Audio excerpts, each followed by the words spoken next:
Hey everybody, happy Friday. Welcome to Fundamentals for Startups, a CoMotion Labs production.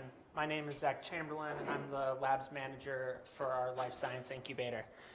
We are a multi-industry incubator and we host early stage startups from both inside and outside the university. We provide our members with the critical infrastructure and opportunities for learning, mentoring, and networking. We are always looking to connect with founders in life sciences, hardware, and tech. Fundamentals for Startups is a weekly lecture series on topics related to entrepreneurship. Every week we bring in new experts to share insights and answer questions.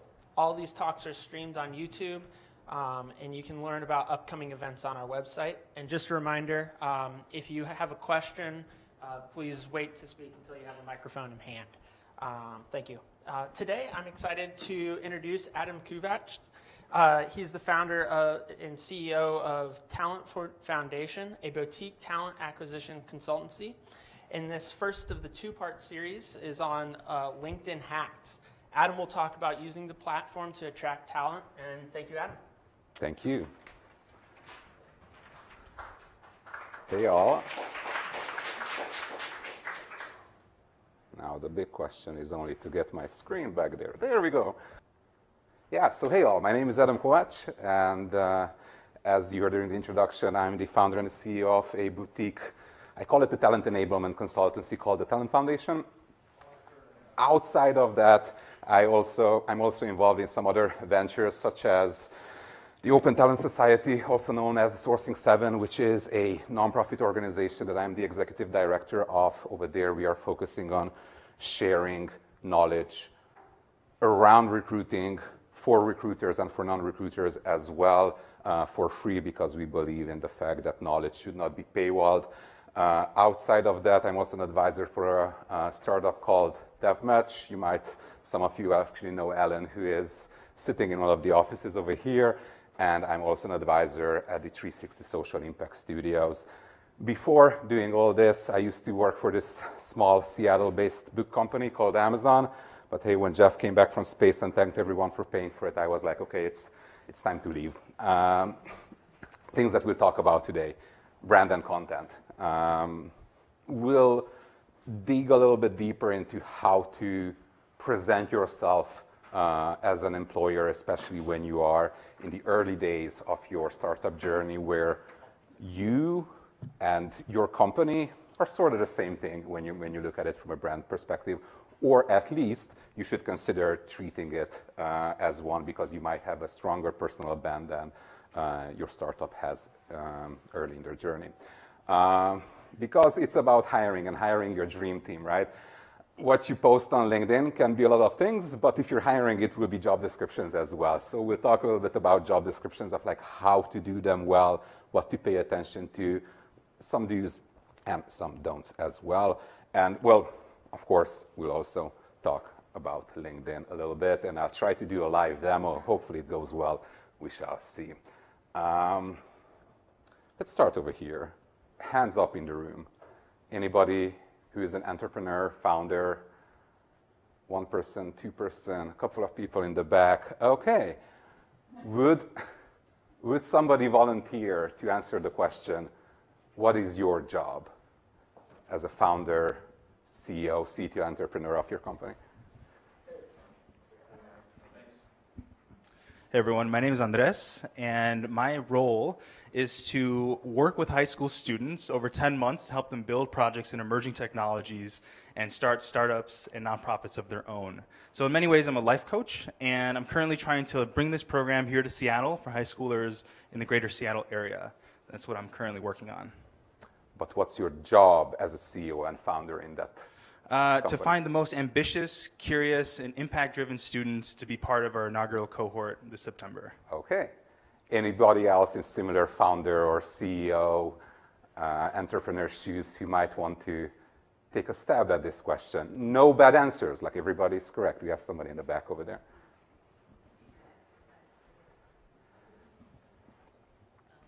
So everything, basically?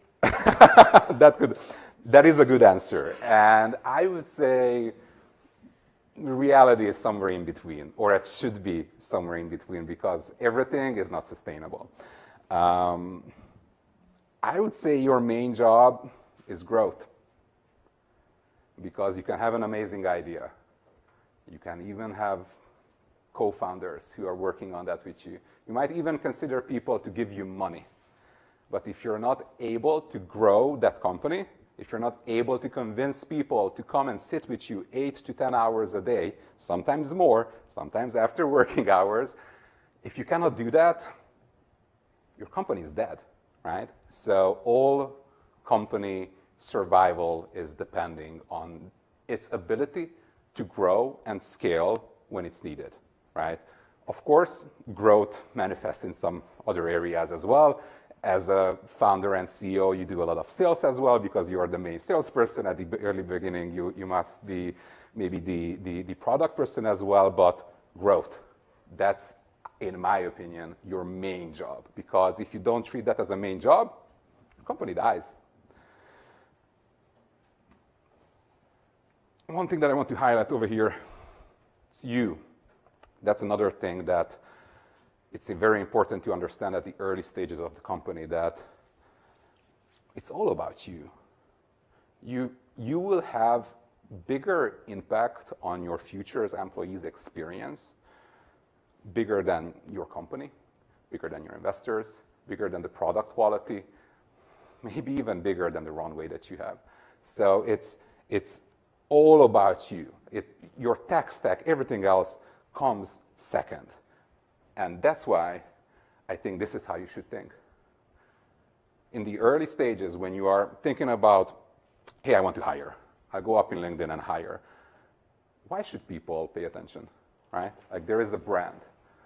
And big companies, they just float around, hey, I'm Amazon, hey, I'm Meta, hey, I'm Google, hey, I'm whatever newly funded unicorn. You don't have that. At the early stages, it's you. So your founder brand is your employer brand. So because of that, when we're talking about content and hiring and how to do that, there's only one thing that you need to do. You have to put yourself out there. As I was saying, growth is your main job. It's the part of your job.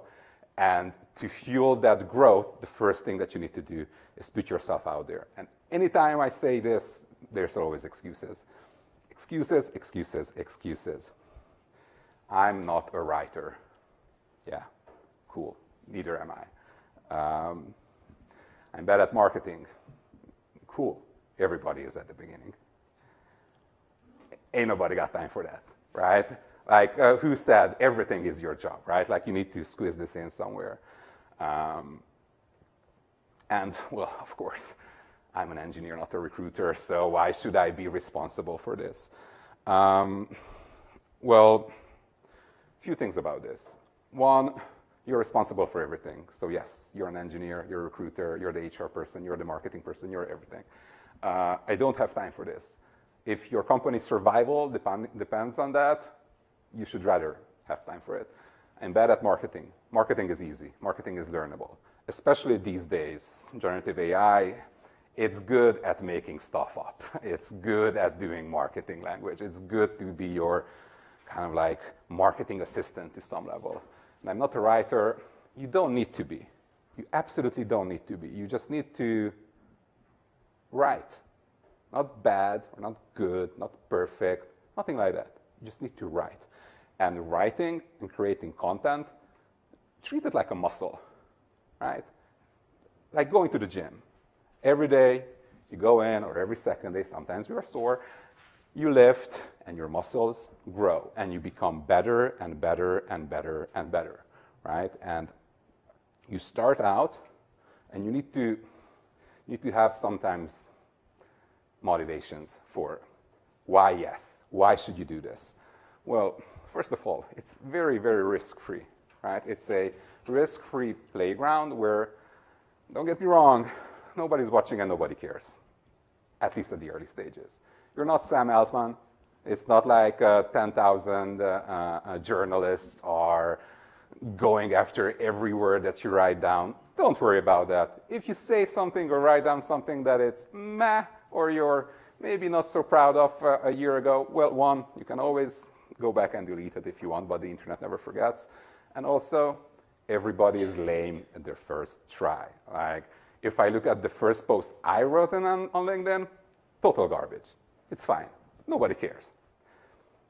2, you need to write as part of your job. You need to write pitches, you need to write to investors, you need to write investor reports, you need to write to your employees, you need to sometimes write press releases. You will need to write. It will be part of your job as the leader of the company.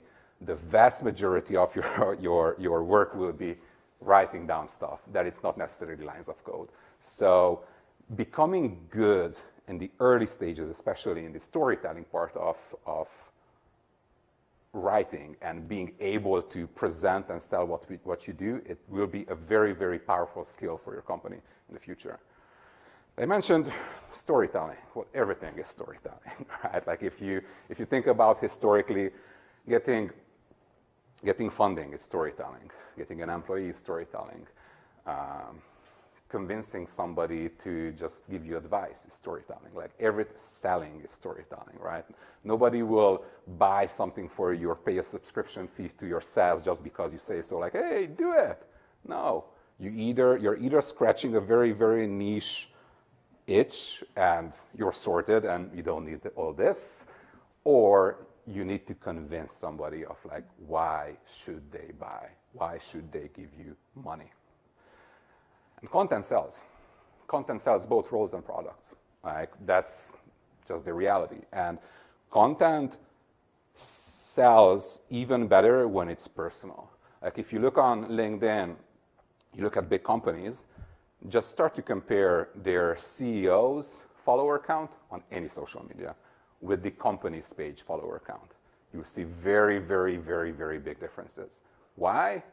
Because nobody cares what does the company say, but what do you say? That matters. People listen to that, and that drives way bigger engagement. So content sells, so start learning how to do it. But let's say, okay, you decided like, okay, you're on board, you're right, okay.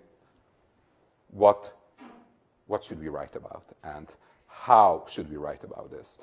How to approach this? The short answer is write about anything. Something is always more than zero, and something that is more than zero is also better than zero. But if you cannot quickly pinpoint down of like, you're at the blank page and you're like, what the hell should I write about? Here's a tip that works really well.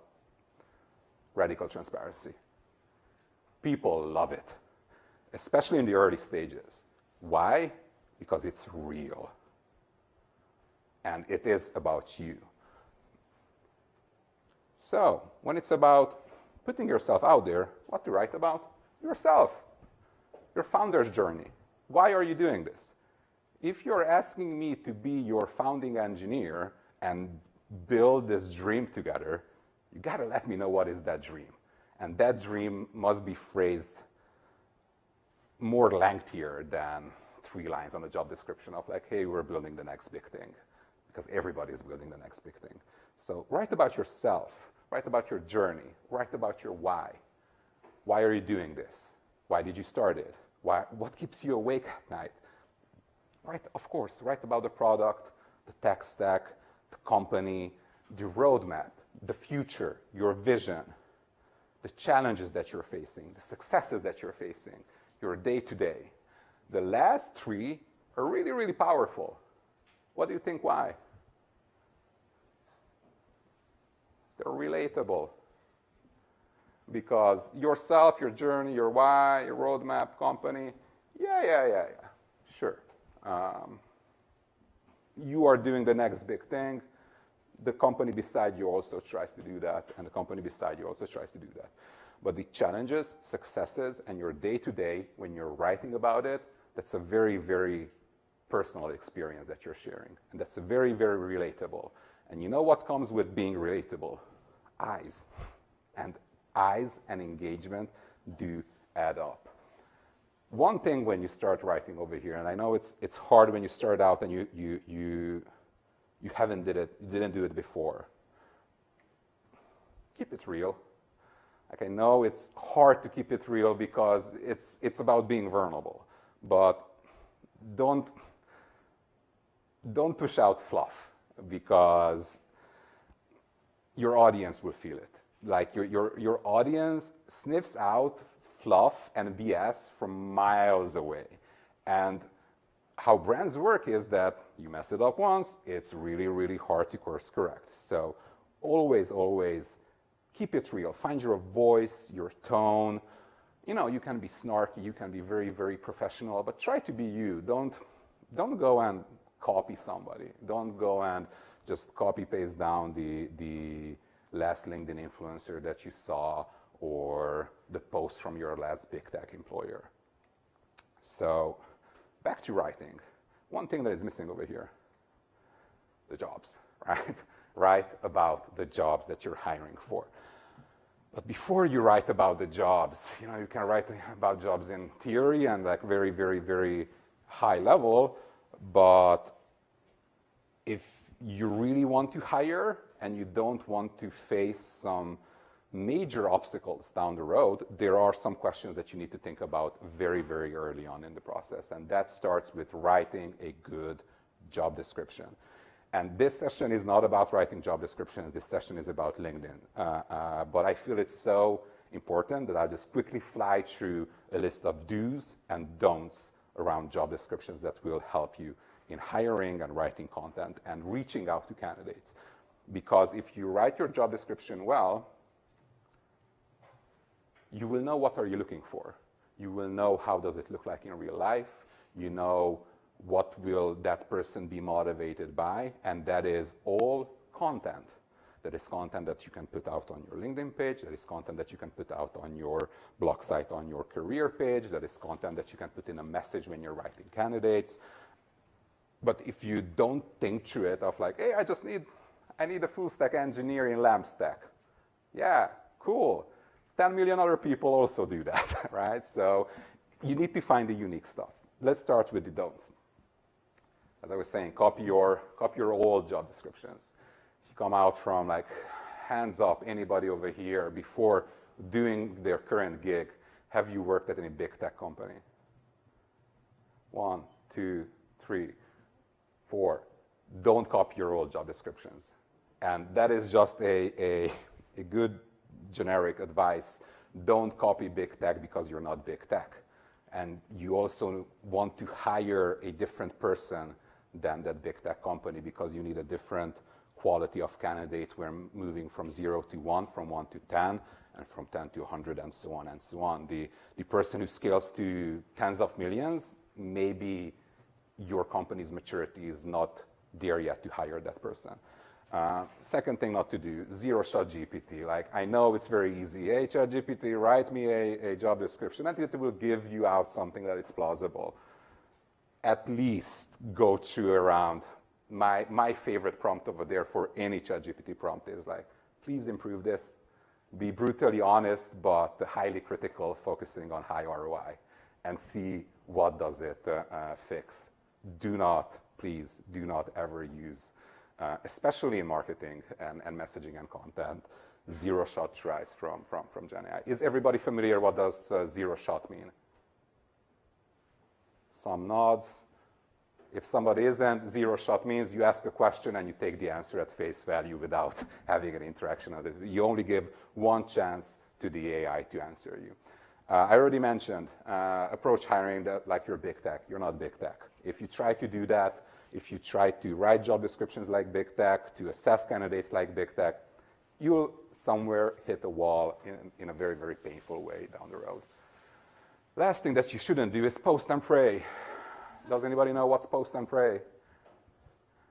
Well, you just post and you just pray that candidates come in. Sometimes it does happen, especially in today's market. But also one thing that it will happen in today's market is close to garbage applications at volume due to automated AI applications that you need to sift through, but you cannot use AI to do that because you're uncompliant if there is a candidate from New York City or California, and you cannot use AI for ranking and all that. So it's if you start posting and you start to post out very, very generic job descriptions and content about looking for a type of person, the very, very generic candidate will come as well. So that's why I was saying about job descriptions that you need to be very, very, very crisp. But don't post and pray. I would say post, and after that, start actively going after your target candidate that you'll identify. The next couple of do's. Know what you're looking for. It's pretty straightforward, right? Like, don't say that, like, I'm just looking at a software engineer who can do this job. Be very, very specific. Know how does good look like in real life, right? You say, like, hey, this is what I want, this is my job description, but how does that engineer, product manager, you name it, next employee look like in real life? If you cannot phrase that up, how will you recognize it? So define how you will recognize good. How will you recognize good if it comes in front of you on LinkedIn, on Reddit, on GitHub, on Y Combinator forum, Hacker News, you name it. But define how does good look like. And lastly, you know how does the perfect candidate look like in real life. You know how to recognize good. Now, the only thing is how to qualify, quantify, and measure that, right? Because that also gets tricky. You need to do two things. One, define your metrics of like what matters for you, of like how you define good. And after that, try to find a way to measure that actually causates. Not just correlates, because a lot of things correlate with each other. Try to find a way of assessing your candidates in a way that you can prove causation between the interview performance and on-the-job performance. There are a bunch of ways of doing this. You know, you can come up with your own ideas. You can create take-home tests. You can use solutions like DevMatch, the company that I'm the advisor for, an assessment platform. You can do many stuff. It will always depend on your specific needs and what you need. Moving forward on the do's. Here comes the important part. Does this sound familiar? What's in it for me? Have you heard this marketing acronym of VIFM in the past? I think that's the most important thing that you can start with when you're talking to your future candidates. Because putting yourself into the candidate's shoes, you go up on your job post on LinkedIn or job description on your career page, and it starts with, about us, we are amazing. Our big idea will go to the moon. We are using this tech stack. Yeah, cool. What's in it for me? What makes this job special for me? What will I learn? What will I grow? How will I feel good in this role? So sit down and think about those stuff, because sometimes employers think that they are in the driving seat. And of course, markets goes up and down. There are employers markets, candidates markets. Some of you might remember a couple of years ago, you just raised your hand that you're a software engineer and you had 6 competing offers for somewhere $600,000 total comp. Those days are over, right?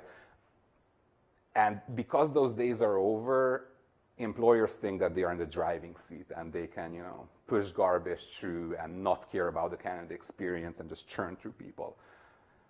Some of them can do that. Is it worth it? No. Good candidate experience will be tanked by candidates regardless of what sort of market there is. So if they feel that you work backwards from them and you start with their needs and you speak to them, suddenly you're not one out of a dozen employer out there. Another thing when thinking about posting and talking to future employees, of course you have the big vision. Of course, we're going over there, maybe in 4 to 5 founding rounds or merger or acquisition. But before that, that employee needs to come on board. And that employee needs to understand you, your environment, the product, the code base, the tech stack, you name it. Think about the 30, 60, 90. That person's first 30 days, 60 days, and 90 days. What will that person need to do, understand, achieve? And these are stuff that are not just existing in your head. These are stuff that can go into your posts. You can say like, hey, if you come and work for Acme Inc., this is how your first quarter will look like. Your 30, 60, 90. Now, if you are a candidate, you understand the environment. You can imagine what will be to go and work over there. You will even have maybe an idea of like what sort of stress will you be put out to based on what's expected from in your first quarter. And lastly, between your first quarter and your vision coming true, there's a lot of time. And in that time, you'll always need a different type of employees, right? The employee, again, who can take you from 1 to 10, 10 to 100, and so on, and so on, and so on. If you don't want to rehire people all the time, but you constantly need people with different skills that are growing and growing, you need to think about learning and development. You need to think about growth. You need to think about how will you grow a high achiever, because it will be part of your job. Because all the other things, growth, hiring, sales, everything, people management is also part of your job. So those were the things that I wanted to put out there that are related to creating content and finding source material for your content. So let's talk about the LinkedIn profile, where all these things will, excuse me, get featured. So what do you have? And after this, I'll do a demo on a LinkedIn profile. So I'll just run through the list. When you look at your LinkedIn profile, again, put yourself in the shoes of the candidates. Candidates do check you out, and they should. Every recruiter should advise that, hey, you should check out who you're interviewing with, right? Like if you interview for a company before, a lot of times before an on-site or a phone interview, you get a name, you get a LinkedIn address. You can go and check out what does this person do. Put those details up, right? Like small things. Have a picture, okay? Put up a hiring banner if you're hiring, that always helps. Have the details up there, such as like cover photo, have a headline. The headline is what's underneath your name. The first half of it, around 120 characters, are always visible, are visible in search results, are visible when you post, are visible when you comment. So use that. If you're hiring, put it over there and drop in your email as well, so people can straight away see it of what you're looking for and where can I get more information. If they want to get more information, set in the settings yourself to an open profile. What does open profile mean? Anybody can message you. Will you get substantially more spam? Of course, but at the same time, LinkedIn has limits on how many emails can you send. So if your candidate is an active job seeker, they will run out of those emails pretty fast. But if you are an open profile, they can email you for free and get in touch with you for free. So change that setting. Do not forget about your company page, right? Your personal brand page will carry more weight, but your company page is still there. And you could still put up all the details that we talked about of what you do, your vision, all those things. You can repost it on your company page as well. And on your profile, you have stuff such as featured posts. If you post often, of course, those will be pushed down on your timeline. But when you go on your profile, on top of your summary page, depending on your screen size, there is a slot for like 3 to 4 posts that you can highlight.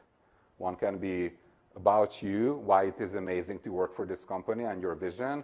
The second post could be of like, hey, this is what we're building and this is what we're looking for.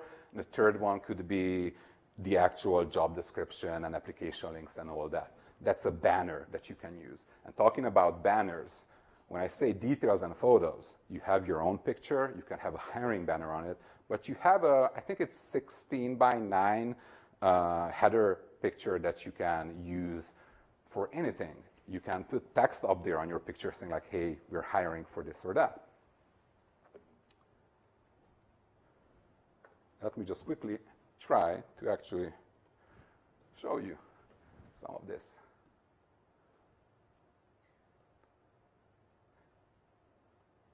Here we are. So this is the header picture. This is just a JPEG. You can put text on it. You see, I'm hiring. I have a banner over there. Here, there is a long headline. You go under contact info and you can find my email over there. You can see that I'm free to, where you cannot see it right here that I'm free to message, but I'm free to message. I have an about section. I have a services section. Here are the featured stuff, right? I choose what are the messages over here. Here are my latest comments. Here are all the details. Like, do not forget about this stuff, right?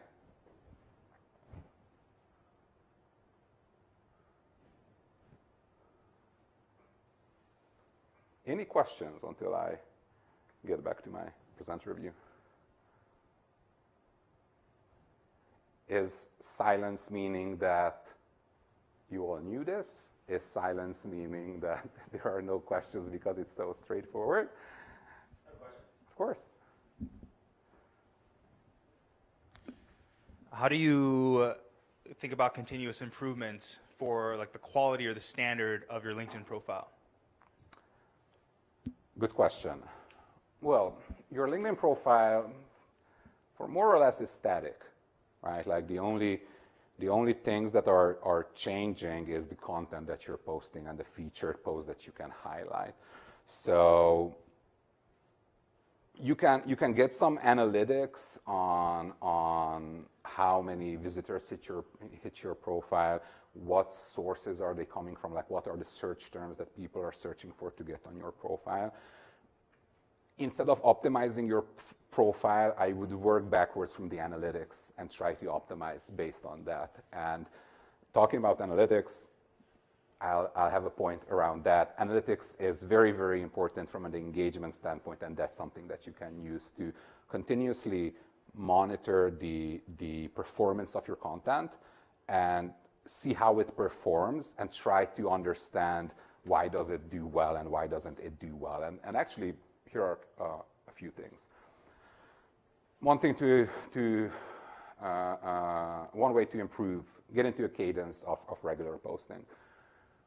It doesn't matter if that's daily, 2 times a week, weekly.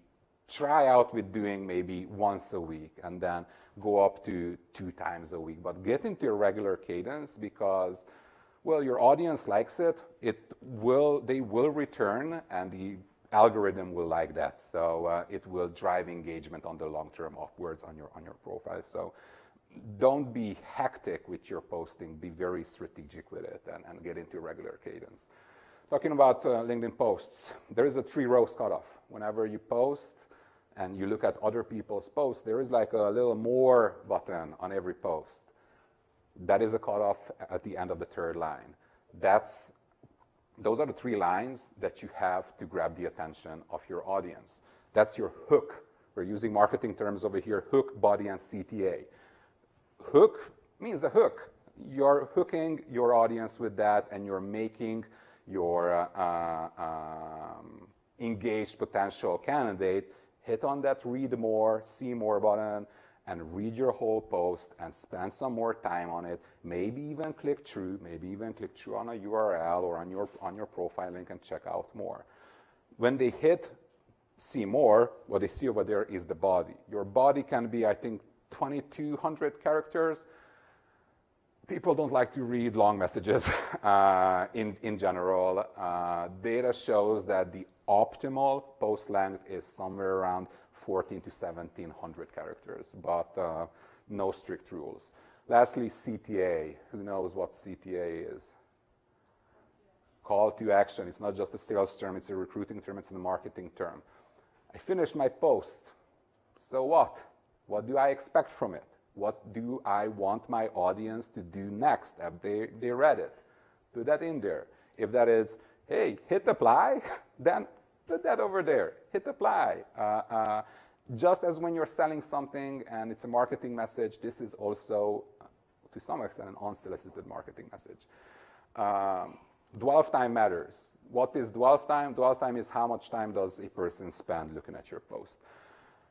If your post is longer, dwell time goes up, algorithm likes it. But there are some other ways to play around with dwell time, and that is using varying formats. On LinkedIn, you can post text, only text, of course, pictures, multiple pictures. When it's about multiple pictures, the data shows that around 3 to 5 picture gallery is the one that does well. You can also do what's called carousels. Carousel is just a PDF document, but again, because it's a page document, don't put much text on one page because people are reading it on their phone. But if it's a couple of lines of text on one page, people like scroll, scroll, scroll, scroll, scroll. What happens? Dwell time goes up. Algorithm thinks that this is good content, drives more engagement towards it. Happy days. The data from last year shows that the good, quote unquote, it's not exact science, carousel length, I think it was around 13 to 14 pages maximum, and optimal, I think it was like 7 to 9 pages. But food for thought, LinkedIn is always like tweaking their algorithm as every other social media engine is. There was a time when carousels were the thing. Now they're not doing so well. But again, experiment with what works and what doesn't work, and that's how you improve your LinkedIn presence. So vary formats as much as you can. Pay attention to external URLs. As any social media platform, LinkedIn also hates if you're guiding people out of LinkedIn with your posts. And if you want somebody to go and hit apply on your career page, well, you need to guide them there somewhere. Do 2 things. One, either guide them through text and put it in your post like, hey, to do this, go on, whatever, write out dot, whatever, ioai.com, you name it. So LinkedIn doesn't recognize it as a URL, so it doesn't ban you. And you also put in maybe a pre-filter to your candidates. If somebody cannot follow instructions to that basic level, maybe you don't even want to hire them, who knows. So external URLs, try to avoid them. If you must, put them into the comments. A lot of times you see like, hey, link in the comment section. And people going and clicking the comment section and looking at it also drives engagement up. You can see sometimes on LinkedIn people posting something of like, hey, I did this research, drop this word in the comments and I'll send it to you. That's just an engagement hack. It's artificially driving up the comment counter on the post, so the LinkedIn algorithm thinks that it's good. Timing does matter. Data shows that at least on LinkedIn, it's not good to post multiple times. Well, backtrack. I wouldn't say that it's not good. If you have a lot to say, just post. People who post multiple times per day say that they don't have any problem with it. But research shown that having more posts within 24 hours hurts the engagement of that post and the previous post as well. So keep it not more than once a day. Once a day would be the perfect cadence. And the timing of, you could say like, hey, is it morning, evening? There is no silver lining, a golden solution over here. Think about your audience, right? If, for example, you are hiring over here in Seattle, everybody is in Pacific time zone, maybe sometime between 7:30 to 10:30, 11 is the best time window. If you're hiring fully remotely and the cost of labor that you can afford yourself lives 4, 5, 6, 8, 10 hours from you, post in that time, so it reaches them. But again, try it out. There were in the past similar best time to send experiments with like newsletters, sending it Friday at 2 p.m. because everybody just wants to get off from their corporate jobs and they just start scrolling something. So experiment, and experiment. I said very formats. Big exclamation mark over there at the video. LinkedIn is pushing video hard, like really hard, artificially pushing up the engagement on video content because, well, that's the next shiny thing that we're doing on social media. So if you want to post and you are comfortable just speaking into a camera, it doesn't need to be polished, it doesn't need to be shiny or anything like that. It might be even better if it's unpolished because remember, keep it real. People can relate to that. Same thing why Instagram feels fake, TikTok felt real to some people. Use that to your advantage. Do engagement. Anytime when you post, try to hang around for 15 to 30 minutes. If somebody drops a comment, like it, and engage with that, because conversations on your post signal to the LinkedIn algorithm that this is cool content. So do engagement, and not just under your post. If you know your audience that you're talking to, try to figure out where are they hanging out in the online space. Who are they following? What other content creators' posts are they engaging with? Create a list of that. Experts in your field, competitors, researchers, you name it, like whoever are the, I hate this word and I throw up from it, but the thought leaders of that area to whom your target audience listens to. Go and follow them and engage on their content. Post over there, because if there are big accounts, you as a profile, you reach a higher audience and it drives back content to you. And lastly, this is my last slide, get support. Like, you're not alone with it, right? And the struggle is real. Being an entrepreneur is lonely as hell all of times. So don't feed into that. Treat hiring as a group effort. Treat marketing as a group effort. Hiring is not a zero-sum game. So supporting your peers and promoting their jobs and sharing with their network works. I think together we can get forward in life than alone. Some groups are using the network solution in a pod, driving artificial engagement up, where you say like, hey, there's a pod of 1,000 people. Let's say it's a WhatsApp group or a Telegram group. You just drop in a post for people to engage with, and half of it will be bots. It drives up the numbers. It might look good on the short term. It's a blip on your engagement radar, but it's unrelevant engagement, right? Like, it's unrelevant it's unrelevant comments, because it's not your target audience. It's a pod just pushing up the activity on your posts. So depending what's your goal, I would say pods only work if it's your network, right?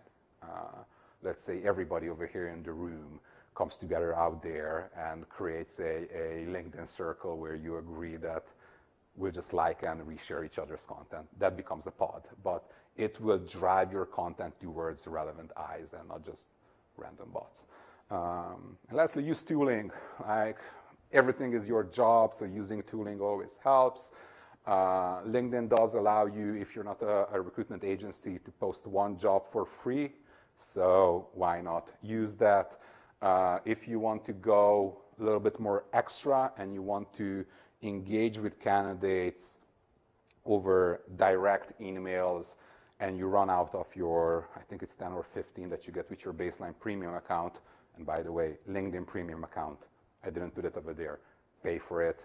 It's $50 or something like that, but you at least see who visited your profile, who liked your stuff. You have deeper analytics. You can go back after it. LSN, and that's LinkedIn Sales Navigator and LinkedIn Recruiter. If you have the funding available and you use LinkedIn as an active channel for reach out either to candidates or to potential buyers, get one of those, depending which one is the bigger focus. ATS, if you start to have candidates, track them at least in an Excel spreadsheet. But Dover, I'm not affiliated with them in any way. Dover still provides a free ATS to startups. I think it's below some size of employees or funding round, but you get an ATS system, and you can get a sourcing platform through them, and it's also a job distribution platform. So you create one job description and it pushes it out to all the free options that are out there. So try out Dover. Whoa. And lastly, posting is a pain. Keeping it up, it's pain. So I told you to try to get into a cadence. If you're not able to get into a regular cadence in creation, try to, I don't know, set aside a day every month and just push out content for the whole month and schedule it. Like, set aside one day and in 3 times 1 hours, create 4 posts and schedule it ahead. You can schedule your content using the LinkedIn schedule function, or what I use personally, and you techies might like it, it's one of the only free open source self-hosted social media scheduling solutions out there, where the self-hosted has the same functionality as the paid one. So Postiz is really good if you want to schedule your posts ahead on all social media. That was it. If you want to connect with me, scan that code. That's my LinkedIn profile. I'm not sure if the slides will be shared. I'm looking at back over there. Maybe we can put a download URL into YouTube, or ping me on LinkedIn and I'll send it over to you. But yeah, questions, and I'm happy to go into like LinkedIn demos. We had a question from the online chat, which was, what's your input or feedback on the use of hashtags on your post? Depends on what platform are you talking about. If it's LinkedIn, the impact of it is lower and lower and lower. The usage of hashtags kind of like can be used to define the category of like, okay, what will you see in this post? This is about hiring. The engagement that it drives, it's going down and down and down. The last LinkedIn social media research report that was completed last year was saying that it's close to irrelevant by these days. But if you use it, the advice is to not use more than 5. The optimal number was supposedly between 3 and 5. But not much impact these days. On the other hand, if you're reposting your content to other social media sites, I know you're using Blue Sky, or you want to go down on like Threads or Xroute, up to you. Those platforms do use hashtags more actively, but LinkedIn does these days. Circling back to job posts, one of the cons of working for big tech is everyone is expendable and specialized, like everyone wants to work there. But I found at smaller companies, I do a greater variety of things than at the bigger companies. I'm wondering, how specific with the job postings should we be? Can we communicate this flexibility? Any thoughts on that? Look, you can say whatever you want at the end of the day until you don't say anything illegal and discriminative. Mm-hmm. You can have flexibility on jobs, and if you have any details that you want somebody to have, or flexibility that you have, leveling, compensation, location, you name it, communicate it. Communicate it up front. The only thing to be careful with, and I assume, and I might assume wrongly, but the majority of you, if you're employers, you're small employers. So OFCCP audits might not come your way until you reach your 50 or 100 employees. So it's not that big of a risk, but don't say in one job post, like you could be A, or you could be B, or you could be C type of candidate. We're all open to you. All just apply to this job post, and all of you will have different interview processes. That's a no-no.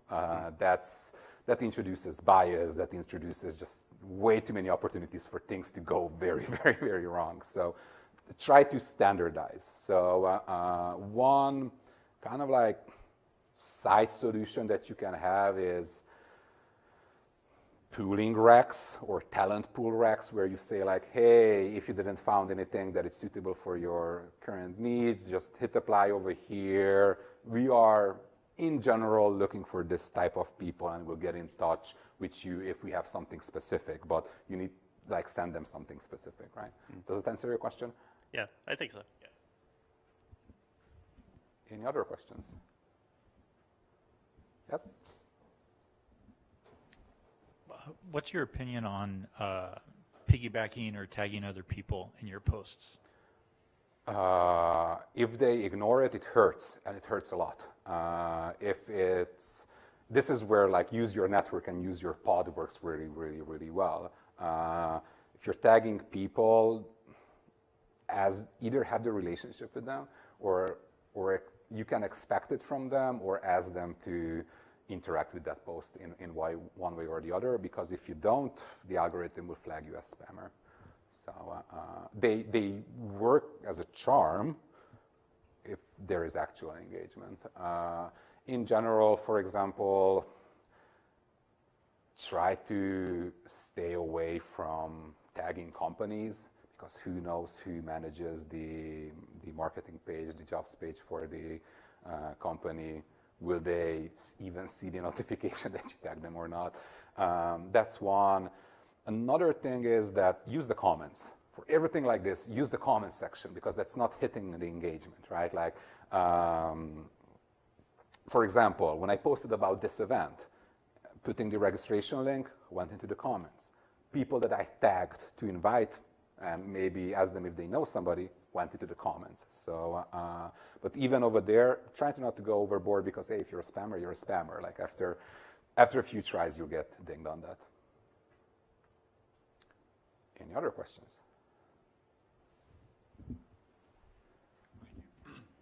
Thanks for coming in today. I really appreciate it. Of course. Thank you for Good listening. information for sure. Do you have any thoughts on how a user can interact with LinkedIn to maybe try and open the aperture in terms of what you see? I feel like if you have a couple sort of engagements, you read someone's post, you click on a link, you make a comment, then it tends to just continue to feed that to you, maybe at the expense of other things that you're interested in, but it's sort of overcorrecting because you had that one or two deep engagement. Are there ways that you can sort of get back to a larger variety of what's in your feed? Do you have any thoughts or tips for that?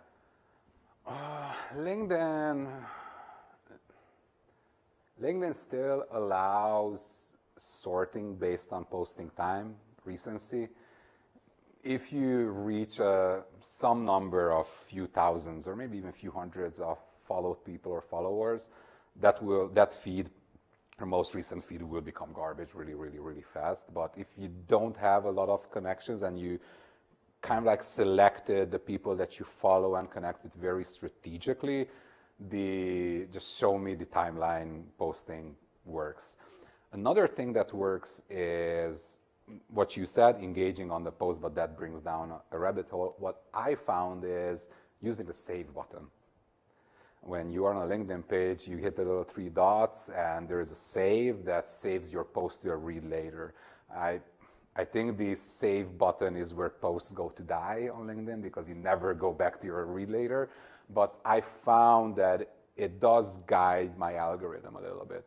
To guide that even more and tied to I mentioned the media monitoring, where you're monitoring the main names and influencers, thought leaders in your space.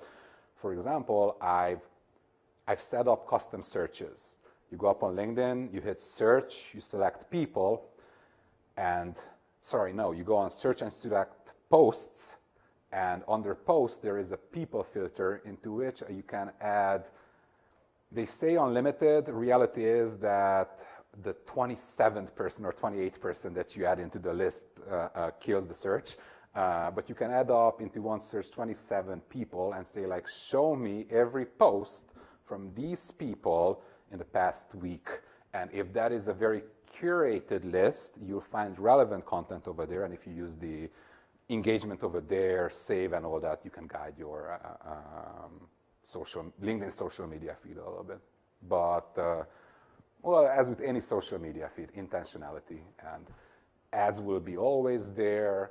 LinkedIn in the settings has, if you're not interested in that type of content, has a pretty decent political content filter that you can just rule out political content. That also works really, really well.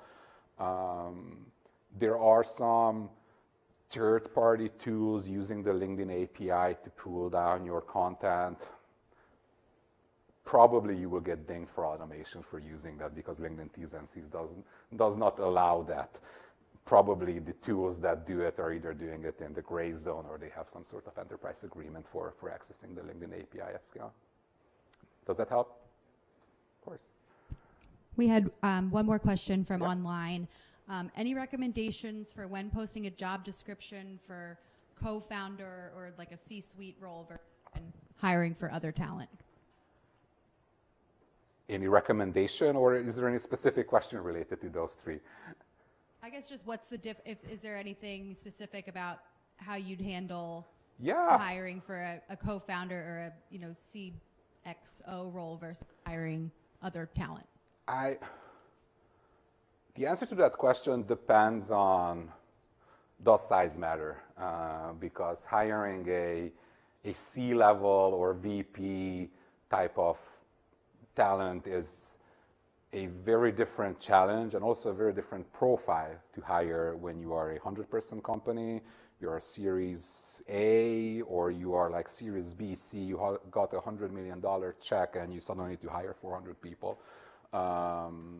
So I think the advice is just repeating what I said in the slides of working backwards from your exact needs. If you want to hire a co-founder, sit down and think about how does that co-founder look like? What are the responsibilities? What is this co-founder getting out of this? When you're looking for a co-founder, that is a very specific type of person, right? Like you'll be like going into war with each other, but like it's no war. Like I always hated when it's like the war for talent. Like no, it's not war. Let's not try to indulge over complications in there. It's not a war for talent, but you are looking for that type of person who will go through hell with you, and that is a very specific type of person that I think over there at that level, personality matters more than qualifications. Qualifications do matter, like they need to be able to do the job, but you being able to work together with that person and that person being able to work together with you is very, very, very important. On the other side, when you're like hiring a VP, if it's your first VP hire, I would sit down and think about it if you actually need that first VP hire. Usually your first VP hire is happening earlier than it should have. And startups burn themselves very, very heavily with it. So for VP type of stuff, that is one of the advices. And when it's about VPs and head-offs, think about deliverables. Think about what will this person need to deliver and in what environment. Because again, a VP, I don't know, at Amazon has a single-threaded leader model, maybe anywhere from 800 to 8,000 people report to that person. They are somewhat more removed from the day-to-day versus you're a 100-person company and you're hiring your first VP who needs to be very, very, very hands-on. So the environment that they need to come in and they are coming from, they need to gel well, because a lot of times the person who is used to a big tech or a big organization with all the support system and all that, they go into a scrappy startup environment and realize like, oh, they were not joking about like putting the sleeves up and getting my hands dirty, and some people don't want that. So that's where those situations usually fail. Hope this answered the question. All right, well, thank you so much for coming in today. Any last questions? Well, everybody, give a big thank you to Adam. Great talk.